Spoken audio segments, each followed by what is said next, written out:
আজ বানাবো কলা পাতায় কেচকি মাছের পাতুরি। তার জন্য আমি কলা পাতাগুলোকে ধুয়ে মুছে নিয়েছি পরিষ্কার করে, আর একটু কাঁচা সর্ষের তেল লাগিয়ে একটু আগুনে সেঁকে নিয়েছি যাতে কলা পাতাগুলো ছিঁড়ে না যায়, নরম থাকে।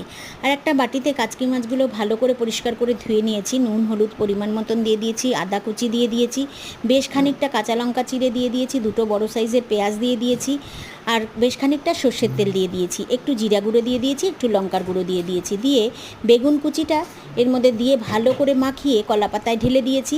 ঢেলে দিয়ে একটা ফ্রাই প্যান আগুনে বসিয়ে দিয়েছি, বসিয়ে একটু সর্ষের তেল ছড়িয়ে দিয়েছি, দিয়ে কলা পাতাটা ভালো করে বসিয়ে দিয়েছি। বসিয়ে ওপর থেকে আরেকটা কলা পাতা দিয়ে চেপে একটু ভালো করে সেট করে দিয়ে ঢাকা দিয়ে দিয়েছি। 15 মিনিট একটা পাশ হতে দিয়েছি।